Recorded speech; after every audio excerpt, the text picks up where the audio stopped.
우리 말씀은 이사야 9장 7절 우리 한 절 합독하도록 하겠습니다. 구약성경 978페이지 이사야 9장 7절 말씀입니다. 이사야 9장 7절입니다. 우리 같이 합독합니다. 이것은 하나님의 말씀입니다. 그 정사와 평강의 더함이 무궁하며 또 다윗의 왕자와 그의 나라에 군림하여 그 나라를 굳게 세우고 지금 이후로 영원히 정의와 공의로 그것을 보존하실 것이라. 만군의 여호와의 열심히 이를 이루시리라. 아멘. 우리 지난 시간에 이사야 특별히 이 땅에 오신 메시아, 그 당시에 오실 메시아에 대한 모습을 예언했던 7장에 만군의 여호와의 열심히 이를 이루시리라 이렇게 말씀하고 있습니다. 우리가 노력해서 구원받는 것도 아니고 구원받은 이후의 삶이 노력으로 거룩해지는 것도 아닙니다. 우리의 어떤 것으로 우리가 거룩해질 수 있겠습니까? 날마다 십자가 의지하고 또 날마다 그리스도의 보혈로 힘입으셔야 됩니다. 그래야 살 수 있습니다. 이 9장 이후에 보면 이제 주님의 이스라엘 백성들을 향한 심판과 또 뭐 10장에 이제 아수르도 심판할 것이다. 내가 도구로 사용한 것이지 그들도 심판받을 것이다. 이런 역사 속에서 가는 움직임을 보면, 그리고 역사 공부를 하다 보면 하나님께서 실제로 역사 속에서 일하고 계시고 역사의 주인이심을 깨달을 수 있는 것이죠. 우리는 너무 우리의 삶에 많이 집중하고 있기 때문에 하나님께서 위대한 분이시라는 것을 잘 모르고 있습니다.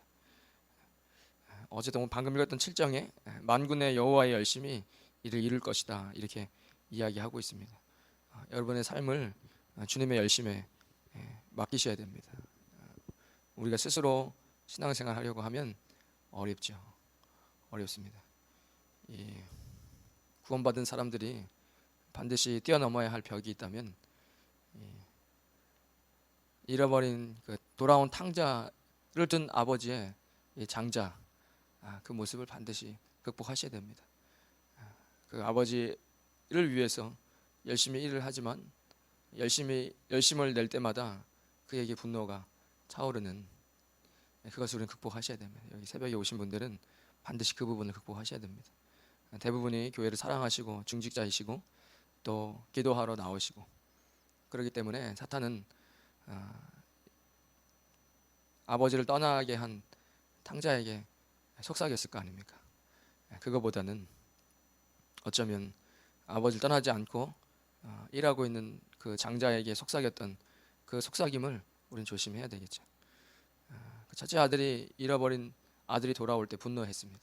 이유는 아버지가 살찐 송아지를 잡고 반지를 끼워주고 그리고 좋은 옷을 입혀준 것, 받아줬다는 것 자체에 분노합니다.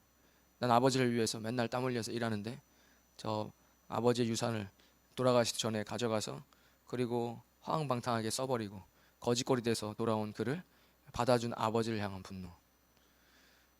답이 없습니다. 노답입니다. 우리도 그럴 수 있어요. 하나님의 일을 열심히 하는데 평강이 없다면, 그리고 열심히 하지 않는 사람들에게 분노하고 있다면 안 되겠죠. 하나님의 열심이 있답니다. 이 말이 우리에게 희망입니다. 주님께서 우리를 향한 열심, 그 열심을 믿으셔야 평강해지겠죠. 8절에 주께서 야곱에게 말씀을 보내시며 그것을 이스라엘에게 임하게 하셨은즉 모든 백성 곧 에브라임과 사마리아 주민이 알 것이오늘 그들이 교만하고 완악한 마음으로 말하기를 벽돌이 무너졌으나 우리는 다듬은 돌로 쌓고 뽕나무들이 찍혔으나 우리는 백향목으로 그것을 대신하리라 하는도다. 그러므로 여호와께서 르신의 대적들을 일으켜 그를 치게 하시며 그의 원수들을 격동시키리니 앞에는 아람 사람이요 뒤에는 블레셋 사람이라. 그들이 모두 입을 벌려 이스라엘을 삼키리라. 그럴지라도 여호와의 진노가 돌아서지 아니하며 그의 손이 여전히 펴져 있으리라. 하나님께서는 원수에게 적을 일으켜서 심판하신다 이야기하시고, 하나님을 떠나서 다른 것을 신뢰하는 사람들에게 이 대적을 일으키신다라고 이야기합니다. 삶이 이런 대적자, 코비드가 우리 인생 대적자라고 보기엔 좀 어려울 것 같습니다. 구약 성경에서 이야기한 대적자들에 대한 개념은 그냥 열심히 사업 잘하고 있는데 자꾸 대적자들이 일어나는, 나는 뭘 하려고 하는데 자꾸 옆에서 방해하는, 이런 방해하는 세력들이 있어요. 우리가 생각할 때는 좀 이해가 안 되죠. 아니 그냥 우리가 막 남을 많이 도와주지 못해도 내가 가지고 있는 게 무슨 뭐 수천억도 아니고, 그런데 그 돈 가지고 있는 걸로 불의한 사람에게 단돈 100만 원 주는 것도 우리는 그럴 생각을 못 하지만, 그 사람도 뭐 몇천만 원씩 주고 한국 돈으로, 그리고 다른 사람 힘들게 하잖아요. 도무지 이해할 수 없지만 뭐 그런 사람들이 있으니까, 대적자들이 있으면 안 됩니다. 이런 대적자들이 이런 세상의 인생 가운데들이 있는 거예요.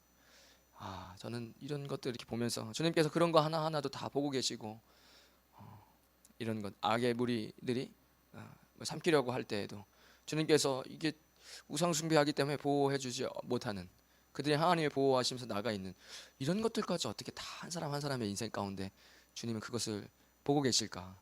이런 거 보면 참 신기하죠. 우리가 얼마나 다른 사람의 인생에 신경 씁니까? 거의 신경 못 써요. 내 인생 신경 쓰고 내 가족의 인생 신경 쓰고 그래 봐야 좀 공동체에 신경 쓰지요. 아니 이름도 모르는 사람의 인생이, 그 사람의 인생을 우리가 어떻게 신경 씁니까? 주님은 그것을 다 알고 계시다는, 주님의 지혜와 우리가 살아가는 것과는 너무 다르죠. 우리가 하나님을 너무 과소평가할 때가 많습니다. 우리의 인생의 문제 주님 앞에 가지고 나와 골머리 앓고 있지만, 주님은 전 세계 모든 사람들의 일이 어떻게 살고 있는지를 알고 계시는 거죠.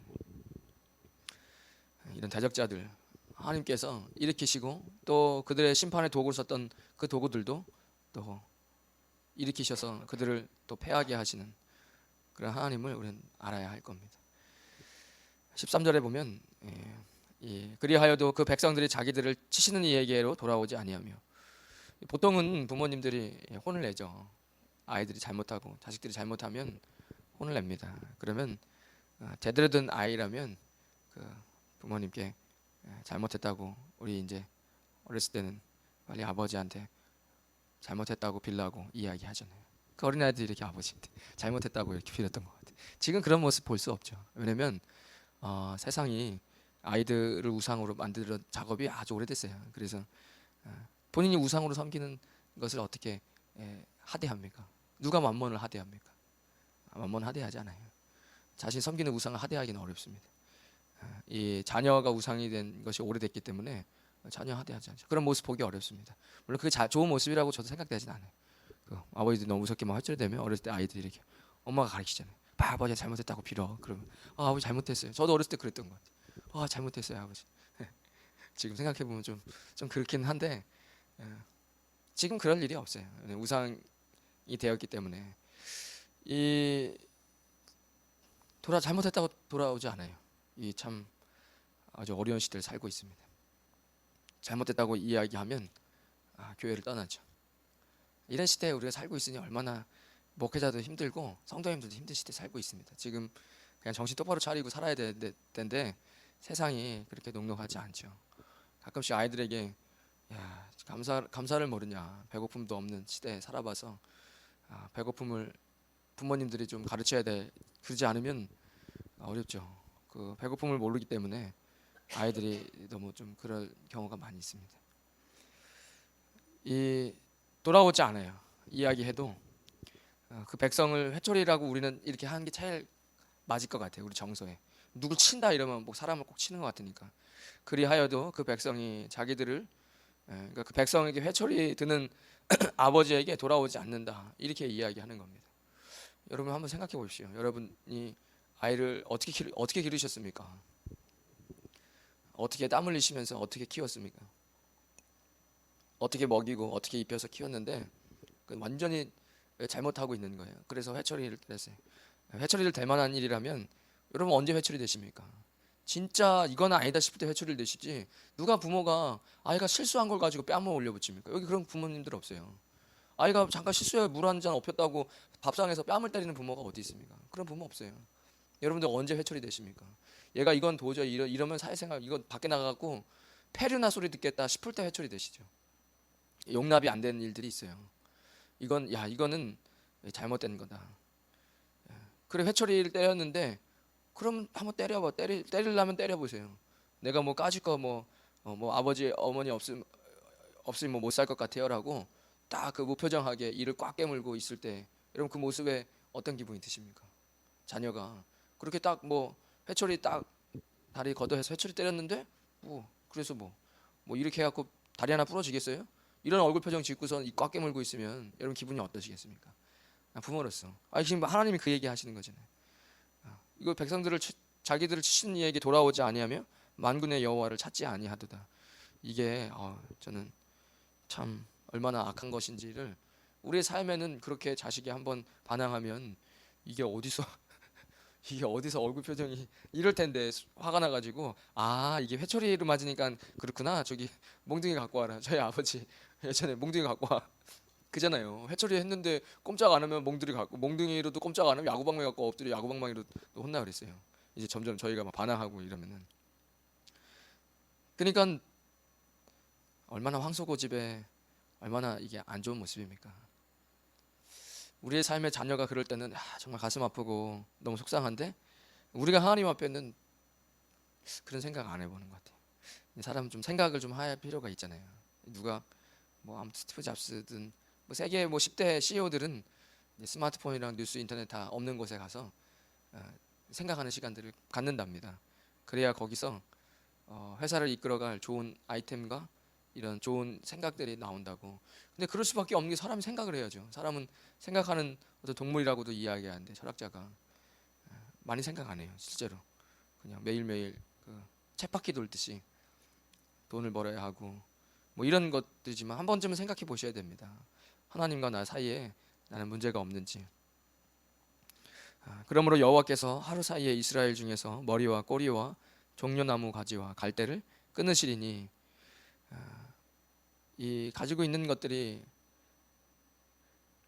부도가 갑자기 나죠. 이 원래 권세가 갑자기 떨어지는 겁니다. 안 그럴 것 같지만 그렇게 돼요. 그러니까 여러분, 너무 내가 바른 길로 걸어가고 있는지 인생을 잘 점검해 보셔야 돼요. 우리 걸어가는 거잖아요. 인생은 걸어간다는 게 저는 맞는 것 같습니다. 예수님도 길이라는 그 단어로 많이 설교하셨기 때문에 우린 그 길을 걸어가고 있잖아요. 내가 잘 걸어가고 있나 늘 한 번씩 점검해 보셔야 됩니다. 주님 앞에, 말씀 앞에. 그래서 주님께서 그 머리는 곧 장로와 존귀한 자요, 그 꼬리는 곧 거짓말을 가르치는 선지자라. 백성을 인도하는 자가 그들을 미혹하니 인도를 받는 자들이 멸망을 당하는도다. 이사야가 이 시대에 지금보다는 더 높은 권세를 갖고 있었겠죠. 이 종교와 그리고 이 정치가 함께 가는 그 사람들에게 이야기합니다. 너 지금 너무 높은 자리에 있는데 그거 하루아침 사이에 끊어져 버릴 수 있다는 거. 그리고 그들을 향해서 지금 권세자들, 이 사회적 위치에 높은 위치에 있는 사람들, 이건 다 해당돼요. 그냥 어쩔 수가 없어요. 이 말씀에서 벗어나기 어렵습니다. 한편으로는 좀 진짜 장관이랑 좀 대통령도 교회에서 나오고 장관도 나오고 사무총장, 유엔 사무총장도 나오고 좀 그랬으면 좋겠네. 좀 그러면서 우리가 이 말씀에 가슴 아팠으면 좋겠다, 이런 생각도 좀 해봤어요. 그렇다고 우리가 이 말씀에 전혀 해당 안 되는 건 아니죠. 왜냐면 여러분들 필리핀에 사업하시면서 필리핀 사람들을 직원으로 두고 일하시기 때문에 여러분들은 권세자이십니다. 그런 권세를 갖고 있는 사람들에게 너네 그거 사라질 거다, 단번에. 그리고 거짓 선지자를 이야기합니다. 늘 거짓 선지자는 늘 있어요, 어느 시대든. 그리고 나라가 부패할 때쯤 되면 더 많아지겠죠. 거짓 선지자가 있다는 거 여러분들 아시고 늘 조심하셔야 됩니다. 그런 거 하나도 두렵지 않다. 저는 두려운데, 우리 영혼이 있기 때문에 그 영혼의 선지자를 맡은 사람들은 늘 있고 힘이 있어요. 어쩔 수 없어요, 그거는. 아니, 교실에서 선생님이 어떻게 권세가 없습니까? 그 말이 안 되는 거예요. 난 그런 거 두렵지 않아. 뭘 두렵지? 그런 건 좀 두려워해야 돼요. 아니, 교실 안에서 선생님에 대한 권세가 없다고 없을 수가 없어요. 사람에게 영혼이 있고요, 제사장에게는 늘 권세가 있어요. 그러니까 조심해야죠. 목회자는 목회자로서의 위치에 늘 조심해야 할 테고, 성도님들도 늘 그런 생각이 있으셔야 됩니다. 거짓 선지자가 있다고 성경은 이야기합니다. 또 미혹한다. 16절에 백성을 인도하는 자가 그들을 미혹하니 인도를 받는 자들이 멸망을 당하는도다, 이렇게 이야기합니다. 이유, 왜 이렇게 될까? 제가 십자가가 없어서 그래요. 십자가 없이 영광 받으려고 하고. 왜 그렇게 될까 했을 때, 그 십자가 없으니까 희생이 없는 거예요. 희생이 없고 피 흘림이 없고 헌신이 없고 십자가 없이 영광 받으려고 하고 희생 없이 부와 명예를 얻으려고 해요. 예수님 없이 구원 받으려고 해요. 이게 아주 큰 문제입니다. 지금 이 현 시대의 문제예요. 예수님 없어요. 희생 안 하려고 그래요. 땀도 안 흘리려고 합니다. 날강도라고 하잖아요. 불안당이라고 얘기하잖아요. 불안당. 그게 문제입니다. 헌신 안 하려고 그래요. 이 정도 하면 됐지. 근데 그게 사람의 잖아요. 그러니까 그런 말이 나오는 거예요. 이 정도 하면 됐지 뭘 더 얼만큼 더 희생하기 원하십니까? 그런 생각 해야 하세요. 대부분. 저 그런 생각한 적 없는데요. 그러실 텐데 그런 생각 하고 계세요.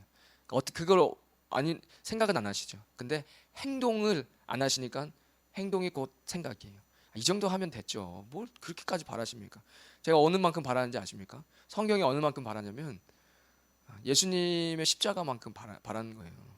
이 정도 그 정도가 어느 정도인데요. 우리에게 어느 정도까지 해야 되냐면 누군가가 날 위해서 십자가에 죽으셨다는 거. 그 정도 하면 됩니다. 그런 정도 하면 아무도 뭐라 안 해요.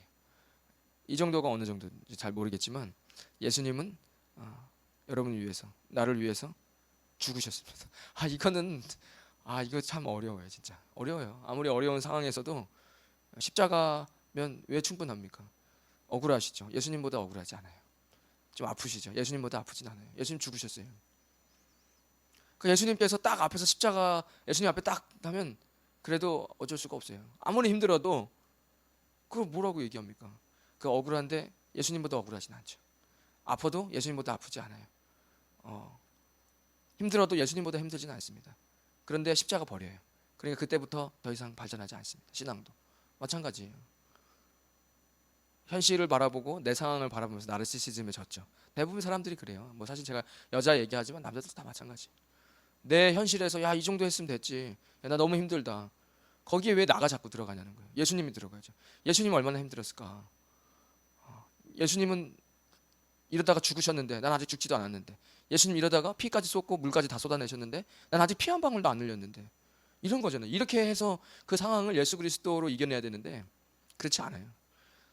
내 상황에 이 문제가 있다. 이 지옥 같은 데서 내가 안 되겠다. 하나님 아무 능력 없다. 이런 고 있는 우리의 모습이죠. 17절에 이 백성이 모두 경건하지 아니하며 악을 행하며 모든 입으로 망령되어 말하니 그러므로 주께서 그들의 장정들을 기뻐하지 아니하시며 그들의 고아와 가부를 긍휼히 여기지 아니하시리라. 그럴지라도 여호와의 진노가 돌아서지 아니하며 그의 손이 여전히 퍼져 있으리라. 고아와 가부 약자를 여러분 삶에서 돌아보신 삶이 있어야 됩니다. 이거 사라지면 예수님 사라진 거예요. 어쩔 수 없어요. 이 고아와 가부, 사회적 약자를 이야기하는데요. 내 삶에 나보다 어려운 사람들을 돌아본 삶이 사라졌다면 그건 이미 예수님 사라진 겁니다. 이게 하나님 나라와 맞물려 가요. 그러니까 여러분 어쩔 수 없습니다. 이 고아와 가부를 내 삶 가운데 돌아보는 거 어려워요. 이건 예수님의 사랑이 없으면 어렵습니다. 그래서 제가 예수님 없이 NGO 단체 하는 사람들 혐오합니다. 그거 쓰레기예요. 쓰레기라고 이야기할 수 있습니다. 가만히 보세요. 처음엔 좋게 시작했다가 나중에는 아주 쓰레기입니다. 아이들 도와주잖아요. 그 아이들 성착취하잖아요. 이렇게 돼요. 어쩔 수 없어요. 왜 카톨릭에서 그런 일들이 벌어지는지 여러분 아셔야 돼요. 아이들을 도와줘요. 왜냐면 고아하고 어려우기 때문에. 근데 사람은 죄가 있고 예수님 없이는 다 악마가 되기 때문에 그렇게 좋은 일을 하면서 생각해 보십시오. 그 제가 자꾸 성경하다가 말이 어려워요. 소아성의 그 페돌필라라는 페돌피아? 예. 얼마나 끔찍합니까? 근데 그 예전에 뉴스 제가 얼마 전에 본 것 같은데, 그런 제3국가에 가서 아이들 막 이렇게 도와주는 단체에서 일하잖아요. 그게 직업이에요. 근데 그 사람이 소아성의 그 아이들 성폭행한 게 수백 건이에요. 그러니까 전 세계를 돌아다니면서 그렇게 NGO 단체 그 어린 애들 도와주잖아요. NGO 단체가. 특별히 어떤 단체는 이제 아이들 도와준 단체가 있을 거란 말이에요. 한국도 얼마나 요즘 많습니까? 한국이 이제 경제가 어느 정도 성장했기 때문에 컴패션 많아요. 한국에도. 아유, 그 예수님 안 믿는 사람들 저는요, 안 믿어요. 예수님 안 믿는 사람들이 무슨 안 돼요. 말이 안 돼요. 그러니까 얼마나 그 끔찍합니까? 이 지금 고아 얘기하다가 제가 갑자기 그랬는데, 이 지금 사회적 약자를 돕는 거, 이게 제가 이제 이렇게 제살 깎는 얘기지만 이렇게 되는 거예요. 필리핀에 저기 한다르잖아요. 기후장사 한다르잖아요. 그게 얼마나 끔찍한 일인 건지 아십니까? 이게 다 똑같은 거예요. 어려운 사람 도와주려고 하는 게 아니에요. 언제 태풍 오나 기다리고 있다니까요. 이게 인간입니다. 그래야 사람 죽어야 나한테 돈 떨어지니까. 이게 인간이에요. 선교사가요 변질되면요 언제 태풍 오나 기다리고 있어요. 그래야 후원 들어오니까. 이게 인간입니다. 그러니 고아와 과부를 도울 수 있겠습니까? 못 도와요. 하나님의 마음, 예수 그리스도 성령님 사라지시고 예수 그리스도 우리의 인생 가운데 버리면요 십자가 버리면 이렇게 됩니다. 이게 우리예요. 이게 우리입니다. 우리 인간, 냄새나는 쓰레기 같은. 저 두려워요. 그래서 제 삶의 고아와 과부, 약자를 돌아보는 게 사라지는데 제가 왜 두려워하겠습니까? 제 목사 아닙니까?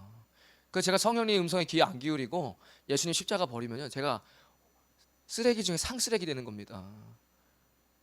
차라리 사기꾼이 나요. 사람들이 그 뭐하는데 저 사람 사기꾼이야. 그래요? 사기꾼이구나. 그 사기꾼이 사기치는데 그냥 어쩔 수 없죠. 뭐 사기꾼인데 사기치는 게 어땠습니까? 안 되죠. 사기치면. 그런데 전자에 비하면 괜찮은 거예요.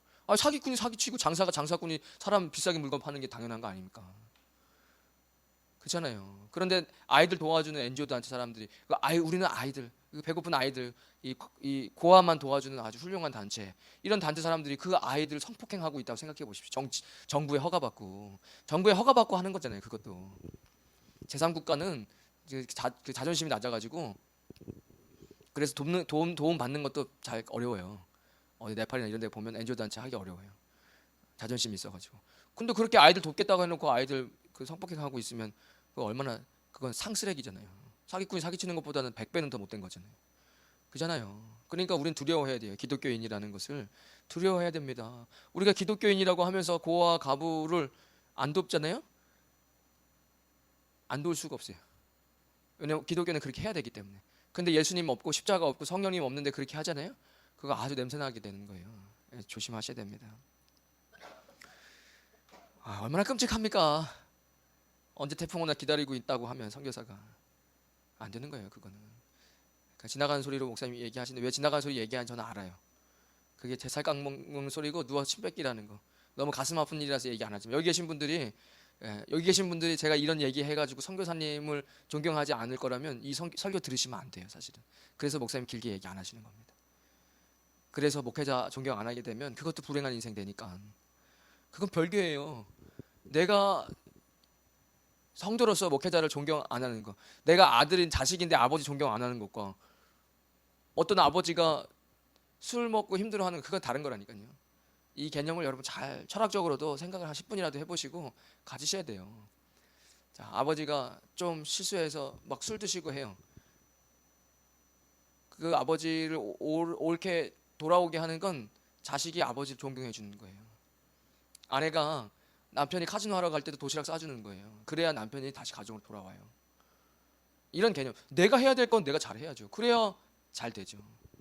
그러니까 이거를 좀 잘 아셔야 됩니다. 전반적으로 봤을 때. 왜냐면 목회자 불신하고 선교사 불신하고 말씀 주시는 선지자들 불신하면요. 끝이에요. 인생 끝이에요. 그건. 끝이에요. 누구에게 말씀을 듣겠습니까? 하지만 사회적으로 문제가 있는 것을 이야기하는 거잖아요. 여러분 잘 하셔야 됩니다. 나를 볼 때는 바람피는 남편, 카지노 간 남편을 위해서 도시락 사줄 수 있는 내가 돼야 되고, 그죠? 그리고 그렇게 하지 말라고 하면 안 된다고 이야기할 위치에서는 그 이야기를 안 하고 있으면은 세상이 오염되고 있는데 어찌 그 이야기를 안 합니까? 사람들이 듣기 싫다고. 만약 부모님이라면 자식들에게 꼭 해야 할 얘기를 해주셔야 됩니다. 그거와 마찬가지잖아요. 이것을 좀 너무 믹스된 이런 혼합적인 시대에 우리가 살고 있어서 아주 힘들어요. 지금 힘든 시대에 살고 있습니다. 뭘 얘기를 하기도 어렵고 얘기를 해야 되고 얘기를 하면 이제 또 존경이 사라졌으니까 얼마나 가슴 아프겠습니까? 얼마나 힘든 시대에 우리가 살고 있는 겁니다. 제 살 깎아 먹고 있다. 그렇죠? 제가 여기서 목사님들 욕하면 제 살 깎아 먹는 거예요. 제가 여기 선교사님 욕하면 제 살 깎아 먹는데 가르치는 입장에서는 해야 되겠고 잘못된 것을 얘기해야 되고 듣는 분들은 잘 깨달으셔야 되겠죠. 그런 시대를 지금 이사야는 이야기하고 있습니다. 18절에 대저 악행은 불타오르는 것 같으니 곧 찔레와 가시를 삼키며 빽빽한 수풀을 살라 연기가 위로 올라가게 함과 같은 것이라. 만군의 여호와의 진노로 말미암아 이 땅이 불타리니 백성은 불의 섭과 같을 것이라. 사람이 자기 형제를 아끼지 아니하며 오른쪽으로 움킬지라도 줄이고 왼쪽으로 먹을지라도 배부르지 못하여 각각 자기 팔의 고기를 먹을 것이며. 제살 깎아 먹는다고 성경이 이야기를 하네요. 지금 그런 상황. 제가 지금 얘기하면서 와 이게 참 진짜 이게 무슨 이런 시대가 돼버렸을까. 어렵죠. 저는 별로 제 이거 그렇게 쉽게 보지 않아요. 앞으로의 오는 시대가 그리스도인으로 살아간다는 거, 목회자의 삶을 산다는 게 뭐 뭔가를 막 호의호사를 누리고 세상적인 영광을 누릴 거라는 것을 진작에 버렸습니다. 그런 게 오겠습니까? 지금 제살 깎아 먹는 시대에 우리가 살고 있는데 오른쪽으로 움켜져도 왼쪽으로 먹을지라도 배부르지 못하여 자기 팔의 고기를 먹는 시대에 살고 있다는 것. 사랑이 식어버린 사회에 우리는 이미 살고 있습니다. 그리고 이런 시대는 주님 떠나버려서 아무리 돈을 벌어도 배고프고 아무리 여행을 가고 음식을 먹고 남들이 한다는 거. 저 요즘 갑자기 캠핑에 꽂혔는지 모르겠지만 대한민국 캠핑 많이 하거든요. 캠핑에 목숨을 걸었습니다. 제가 볼 때 대한민국이. 그런데 그래도 배고픕니다. 거기에 배고픔이. 이 배고픔은 어떤 배고픔인지 아시겠죠? 인생에 이 배고픔이 찾아오면 결국엔 다살합니다. 대한민국 자살공화국이 되고 있죠. 배고프기 때문에 그래요. 영혼이 배고프면 굶어 죽지요. 제가 볼 때 영혼이 배고파서 굶어 죽는다는 건 자살하는 거죠. 그럴 수밖에 없어요. 여러분 그렇게 되면 안 되죠. 어려운 시대에 살고 있지만 다시 돌아가자면 우리는 만군의 여호와의 열심으로. 이사야는 계속 그 얘기합니다. 이 끝날 때까지 이 남은 자 이야기하고 주님의 열심으로 주님께서 남겨놓으신 자들, 이런 시대에 살고 있으니 여러분들 정신 똑바로 차리시고 이 헛된 것에 눈이 팔지 않고 사셔야 됩니다. 조금 새벽에 이렇게 기도하면 좋잖아요. 이러면은 아니 그런 거 하지 마세요. 그냥 주님 앞에 여러분 다 서원하셔야 돼요. 그냥 이 새벽은 죽을 때까지, 여러분 죽을 때까지 이게 마음이 편해요. 왜냐면 우리는 기대하거든요. 새벽에 내가 새벽에 나와 기도하면 주님께서 내 삶을 도와주실 거라고 기대하시거든요. 근데 그 기대감 속에 뭐가 있는지 한번 보셔야 돼요. 내가 새벽에 나왔으니까 주님께서 잘 해주실 거야. 기도하니까 그거 버리세요. 여러분 죽을 때까지 기도하셔야 돼요. 새벽에. 그러고 나면 그런 기대감 좀 사라질걸요. 마치 내가 잠깐 반짝이면 주님께서 해주실 거라는. 그러니까 그런 반짝이는 것을 포기하세요. 여러분들은 다 선하신 거예요. 그냥 선 안 하셨어도 이미 제가 여기서 얘기한 거니까 들으셨으니까 여러분들 선이 된 거예요. 우리 말도 안 되지만 들으셨잖아요. 그러니까 여러분들 그냥 다짐하세요. 나는 죽을 때까지, 내 삶의 호흡이 멈출 때까지 새벽에 나와서 기도한다. 그래야 플라스틱 같은 신앙에서 벗어나서 이 뼈에서 우러나온 진국의 신앙이 되는 겁니다. 여러분 버리셔야 돼요. 제가 가만히 생각해 봤을 때 언제쯤 제 삶이 업그레이드 됐냐 생각해 보면 나 어차피 주님한테 내가 서운했지. 그러니까 그냥 죽을 때까지 난 새벽에 나와야지. 제가 네팔이에요. 1군 선교지예요. 거기서 기도 안 하면 선교사들 다 날아갑니다. 뚝뚝 떨어지는 게 눈에 보여요. 두려워가지고 야 이런 데서 신앙생활하기 너무 힘들겠다. 그 선교사님들 새벽에 많이 안 나와요. 제가 새벽에 죽을 것 같아 갖고 새벽에 나갔어요. 그런데 제가 하나님께 서원을 했으니까, 그러니까 거기 다 제가 그때 목사도 아니었잖아요. 선교사였는데 저한테 새벽에 나와 설교하래요. 제가 목사님들 새벽에 설교하기 싫어가지고 저한테 설교하라고. 어려워요. 저격당해요. 선교사님들 거기서 제가 많이 봐요. 그 뚝뚝뚝 뭐가 잘려 나가요. 사역들이. 그 뭐가 잘려 나간다는 게 영적으로 군사로 나가 전쟁터에 나가 총 맞으면 뭐 어떻게 해요? 총 맞으면 이제 치료받기 전까지는 싸움 못 하죠. 그게 되게 살벌한 동네였어요. 제가 갔을 때 살벌하다 이 동네 영적으로.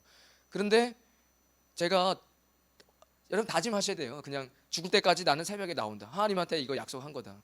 그러면 이제 마음이 평안해지실 거예요. 좀 내가 새벽에 좀 나오면 주님이 나를 좀 돌봐주시겠지. 아니 이미 그냥 평생 새벽에 나올 건데 뭘 새벽에 나온다고 그럽니까? 그렇게 평생 다짐해서 나 다짐했기 때문에 새벽에 안 나오면 안 되는데, 이렇게 돼서 우리 새벽에 나오는 것이 내 교만이 되지 않을 때쯤, 그때쯤 신앙이 성장합니다.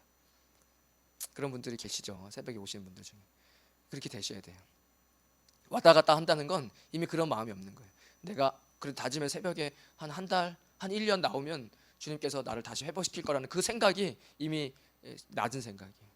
그렇지 않은 분들이 있거든요. 그런 거 이미 포기한 지 오래고 그냥 새벽에 나와 기도하는 것 자체가 내 인생의 삶, 그 당연한 거지. 그 교만할 것도 없고 누구한테 자랑할 것도 없고 그냥 내가 좋아서, 내가 살려고, 내가 좋아서.